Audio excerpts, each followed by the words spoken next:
Down the hotel lobby, the two boys Fex and Logan were heading towards Logan's room. After finding out about the plan, Logan was happy to hear that his time hadn't been wasted. He informed Fex that plenty of things in his room might be of great use to them. The walk to Logan's room was a quiet one, though. The two boys were hardly left alone with each other, and their first meeting was quite an eventful one. Fex didn't hold any hard feelings about Logan blasting him across the room, but thought that Logan might have felt wrong about it. However, Logan hadn't even thought about the situation even once before. The reason for his silence was just because he wasn't much of a talker unless he wanted to be. When he had something to say, he would speak all out, explaining every little detail. But most of the time he wouldn't be speaking, spending all his time thinking about things inside his head. Still, Fex couldn't think of a better person who would be able to help him with his task. He had seen how helpful he was during the True Dream plan, and he needed his smarts. The two of them entered Logan's room, and Fex's eyes opened wide at what he could see. Unlike the other places, Logan seemed to be quite different from the rest. "Is all this stuff yours?" Fex asked, still looking around the room in amazement. "I know, it's a shame I couldn't bring more stuff with me, but at least I don't feel uncomfortable with all this around," Logan said as he proceeded to head to his desk. The room looked like it had been completely converted. Each student was given the same size room, and the layout of the rooms was the same. Yet Logan somehow, in the short time here, had managed to transform the whole place into a miniature version of his room back at the academy. The desk was now filled with a laptop that had multiple gadgets and wires attached to it. The room had several other gadgets and chests around and about in different room areas, and digital maps and other things were displayed on the wall. He then further realized that Logan had only been knocked out of the tournament and spent very little time in the room. There were so many questions that Fex wanted to ask, but there wasn't enough time. "I'm not sure if you knew, but if you didn't pick me to help you break Peter out from the underground arena, then I was going to volunteer anyway," Logan said as he pulled up a 3D model of the floor directly underneath the arena.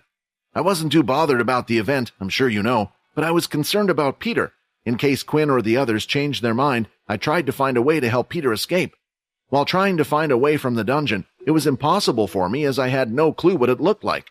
But with the underground arena, I was able to explore and keep track of the guards and everyone's attention personally. I came up with a plan, but there was still a problem. Even if we could get Peter out, what do we do then? They would soon notice and prepare a search for him. We're in the middle of a military base 1, and we know where nothing is. With nowhere for him to go, breaking him out would be useless and would only further get us into trouble. It seems like my research will be put into use after all. I'm assuming you, or whoever was planning to take you, already has a plan to leave this place." Logan then proceeded to show and explain to Fex all the small details. Logan had kept track of where each camera was positioned and its range of motion. He even had the guard schedule planned in his head, the one standing by the events as well as the two that were always by Peter's side. The level of detail was incredible, and when looking around the room, he noticed there had been an immense amount of research that had been put into trying to get Peter out of the dungeon as well. "I guess he means a lot to you. A true friend, huh?" Fex said. Logan thought about this for a while. "I guess," Logan replied. "After meeting Quinn, I have made a few companions, but Peter was more than a friend. He was an assistant, and it would be hard for me to find an assistant as good as him." Fex was slightly confused by Logan's words. He couldn't imagine Peter being a good assistant, but soon realized, based on Logan's personality, Peter was probably the best one for him. Never asked any question, remained silent most of the time, never went to sleep, and would do as asked. In a way, Peter was like a robot. And the only thing Logan was surrounded by most of the time were tech-like things. A robot would be the perfect assistant. With the plan and all the details ready, Logan left the room, but not before erasing all the details off his computer. He then walked over to the corner of the room and pulled out a small metallic box. Once opening the package inside were 6 different masks that covered the bottom part of one's face. He then walked over and presented the masks to Fex. "What's this?" Fex asked. "Do you remember Quinn's mask? During the process, we went through a few prototypes. It was a waste to throw them away, so I decided to keep them and made some enhancements. The masks can communicate with each other as well as be used as a voice changer. It will be used to keep our identity hidden." Looking down at the mask, he could see there were indeed plenty of designs, and that's when he noticed there was one that looked a little like a bull. It suited him well, especially since he had ham still. "I'll take this one." The two placed the masks in their back pocket as they left the hotel room one more time and headed for the elevators. Once inside, they headed down to the first floor and were patiently waiting in the lobby for the next part of their plan. This was important, as the timing had to be perfect. When the guards would change shifts, this was their moment to get Peter out. The two went over to a table that had several sofas placed around it. It was starting to get late now, so fewer and fewer people were beginning to pass through the hotel lobby area. Once again, the two of them seemed to be sitting in silence, and it was starting to drive Fex a little crazy. They still had a good 20 minutes before they had to make their move, and he was wondering if he could last that long without saying anything. However, surprisingly, Logan was the first one to speak to Fex. "I assume you know a lot of V's, yes? Originally being from there and all?" Logan asked. "V's?" Vex replied, then soon releasing what it stood for. "Oh, yeah, sorry. Yes, I know a lot. Why?" "Do you know any that seem to have an interest in computer systems of the sort? Or advanced in technology? Perhaps even obsessed?" Logan asked. After meeting both Fex and Quinn, he could tell there was a clear difference. While handing the mask over to Fex, Logan made sure to make contact, yet no message appeared like the one that had happened when he touched Quinn. This meant that the system seemed to be unique to Quinn. Logan was looking for answers to his questions and possibly thought there was a chance he could find out who created the book Quinn had been given. Whoever had made such a system was way beyond anything they currently had. "Honestly, the technology we, V's use is a little bit more advanced than what you have, but at the same time it feels old. It's kind of hard to explain. I guess V's are quite traditional in a sense, so some are against using technology to better their lives, but we have to rely on it in some cases. Because of this, I don't know anyone specifically who is interested in technology, apart from a few of the young ones like me," Fex replied.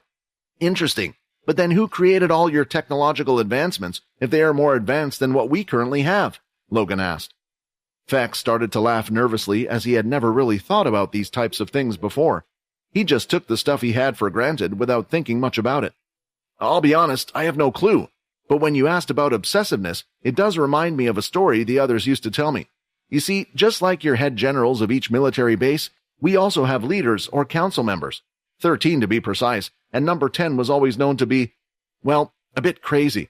Although he wasn't obsessed with the technology, he was obsessed with magic.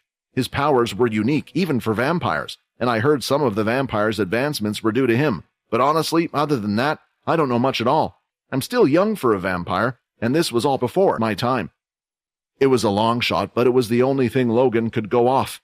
Perhaps if he ever obtained more information about vampires in the future, he could look into this 10th council member more. Just then, they heard a beep from their watches, indicating it was time for them to move. As soon as the timer went off, a few little spiders fell to the ground from underneath Logan's sleeve. The two boys continued their fake conversation with hand gestures and such. "So, what's your favorite sandwich?" Fex asked, trying to make the conversation look a tad bit more realistic by asking a real question. However, Logan looked as if he was struggling to decide his answer. He placed his hand on his chin and looked up into a corner. I would probably have to say cheese and onion, but since my body doesn't deal with cheese that well, I guess if we were talking about favorites, then it would depend on my cravings at the time. Regarding how the question is phrased, the best sandwich differs. Do you mean the best tasting? Best one for your health? Or perhaps the best ingredients?" I guess you can tell me all three then?"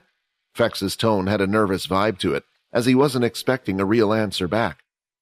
The spiders had now fanned out, and once they had completed their tasks, they reported back to the server, namely Logan. In the middle of their intense conversation, Logan suddenly stopped and stood up. "Let's go." The underground arena was accessible from any hotel room. It was designed this way so when contestants were eliminated, they could easily rejoin their military base. This meant that each of the elevators was in some way linked. One would usually require a pass to go to the lower floors, but that wasn't a problem to worry about, not for Logan anyway. They continued walking through the lobby and headed towards the elevator area. Fex glanced at the camera in the corner and could see a spider falling from it before rejoining back up with Logan. Once the doors opened, they both stepped in. The cameras within and outside the elevators weren't able to capture their figures. The cameras were set to loop footage for 2 minutes, once the time was up. It would then begin showing the live feed. It was currently nighttime, and there were no other contestants that would be making their way from the underground up to the lobby. Once they were past these cameras, there would be no more problems since there were no other cameras in the underground section. Logan could assume this was due to the same reason why there weren't any cameras at the school. Many students would be practicing their abilities. Their family simply wouldn't allow them to spy and gather information by looking at what the students were doing. While in the elevator, the two of them placed both their masks over their face. "So far, everything's going well," Fex confidently commented. "Now, Vorden, Layla, it's all up to you." Without the blood, everything they were doing was pointless. Vorden told Layla to meet him outside of the number 1 military hall building. He even informed her that he found a place and everything was ready. All she needed to do now was bring Quinn over to the destination. Since he already told her of his plan beforehand, there was no need for her to use her tools. There would be no cameras inside when Quinn will enter the room with Vorden. Her job there was to be the lookout. Although only members from the Big Four could use the room, that didn't mean they wouldn't. However, there was still a slight chance that Mona, Bree, or Jack would try to use it. Bernie had informed Vorden that this was extremely unlikely. In all the years the place had been built, it was never used once by them. He reckoned that he was the only one to have ever used the place. She stood outside Quinn's door and took a deep breath before raising her hand to knock. It felt like the work she was doing now was more like the double agent type stuff back when she was in Pure. These were the things that she had been trained to do. It seemed a little funny that she was still using it, despite already leaving them. "Okay, let's do this." Just as Layla was about to tap the door with her knuckles, it suddenly opened. "Layla, what are you doing here this late?" Quinn asked her. "But how?" She started asking questions in her mind. How did he know someone was by the door? "Oh, you don't need to worry. I could smell you were coming," Quinn responded. "Smell?" These words stung her a bit. She was tempted to lift her arms to see if she did smell that bad.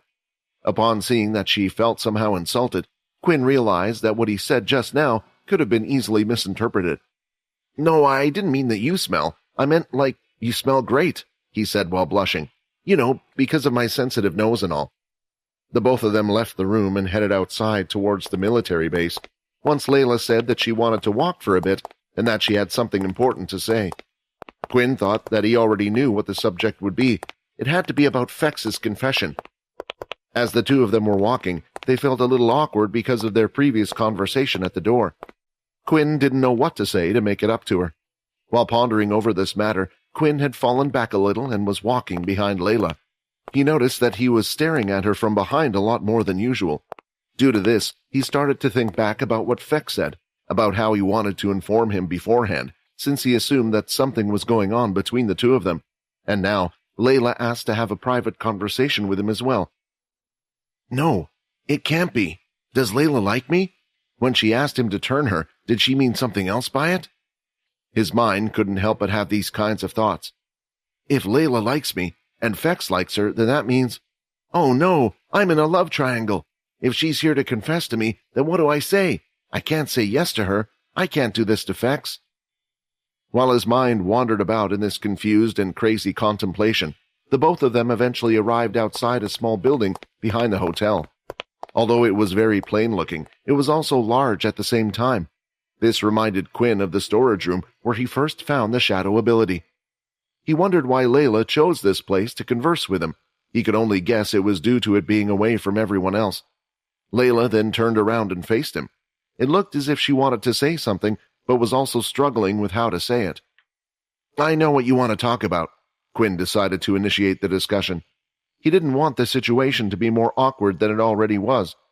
This is about Fex, isn't it? How does he know? She was surprised once again. Feeling a bit contemplated, she started to speak. Look, Quinn, you don't need to say any more. However, Quinn suddenly interrupted her. Quinn, Vorden is waiting for you inside, she blurted out before things got out of hand. Wait, Vorden? How is he involved in all this? Quinn was now truly confused about what was going on. Look, I just felt bad about lying, saying that I needed to speak to you. The truth is, Vorden said that he wanted to talk to you. He's inside waiting. Layla then walked over to the metallic-looking doors and inputted the code that Vorden told her. It was nearly the same storage room back on the Red Portal planet. At first, Quinn moved to the entrance, but he stopped just outside of it. Could he trust Layla? Because he didn't know what was going on, Quinn was starting to think that this was possibly a trap set up by Pure. Perhaps Layla was planning to double-cross him and was still working with them. Is Vorden inside here? Quinn turned around and asked while looking at her. At that moment, a hand suddenly pulled him from behind. "Just get in here, you—" Vorden's voice suddenly piped up. He shuffled both him and Quinn inside as the door shut close. When the motion sensor lights automatically turned on, they could both see that they were in a large, plain white room. There were no windows around. There was nothing except the door they just entered from. When Quinn turned around and saw Vorden, his worries settled down, since it seemed like Layla was telling the truth. The look on Vorden's face did not greet a friend, but instead it was of concern. In just an instant, his expression changed. Vorden now had the friendliest smile that Quinn had ever seen. "Hey? Vorden, are you okay?" Quinn couldn't help but ask. "Vorden?" he responded, while tilting his head to the side and placing his finger on his lips. "No, I'm not Vorden. Did you forget my name?" he responded with a question. This strange reaction made Vorden look almost like a handsome blonde-haired puppy. "What's going on?" Quinn thought. He was quite baffled. It seemed like all of his friends were acting strange recently. "Aren't I meant to be the weird one in our group?" "Don't you remember? We met before. I'm Sill." There could be two outcomes of the situation with Vorden and Quinn. In Vorden's head, the best outcome would be for him to ask Quinn to put his blood in the flask kindly. If Quinn were to question why, he would simply tell him to trust him, and he would inform him about the details tomorrow. However, knowing Quinn, he would try to get involved in some way or another. On top of that, he would try following him. If the first part of the plan worked, then Vorden would hand the flask to Layla while keeping an eye on Quinn, making sure he didn't leave the room until everything was done. Hopefully this would all lead to avoiding him fighting with Quinn. Then again, Vorden was someone who always needed to prepare himself for all of the possible scenarios. There was a good chance that when asking for his blood, Quinn wouldn't do so without asking why, leading him to forcefully take the blood. In both cases, these would lead to a fight. If this was to happen, Vorden wanted the fight to be over as quickly as possible, which meant he would need to utilize both of his abilities. The second Vorden had pushed Quinn into the room. He had made the switch with Sill, so if anything were to happen, they would be ready. "Okay, so remember what we've planned?" Vorden asked, standing right next to him. Sill was currently in the seat, and Rayton was standing a little bit further away from them with a smile. "If you think for a second that this will go the way you expect it to go, then you're crazy," Rayton said out loud with a little chuckle, waiting for disaster to strike. "Repeat after me. I need you to trust me, Quinn, and I need you to do me a favor. I don't want you to ask why, but I need some of your blood," said Vorden. However, the words were simply ignored as Sill decided to do his own thing. "But I'm not Vorden. Did you forget my name? I'm Sill," he said outward, looking at Quinn. Hearing Vorden speak, it seemed a little strange to Quinn. Although it sounded like him, at the same time it didn't. The emphasis on certain words, as well as the fluctuations in his voice, were just a tad off. Not just that, but the way he was currently standing. Everything just felt wrong, and now he was saying his name was Sill? "What are you doing, Sill?" Vorden could not help but shout. "He can't find out about you." Sill turned his head and looked at Vorden behind him before responding. "Shut up. I can do what I want. It's my body anyway." Vorden gulped as he took a step back.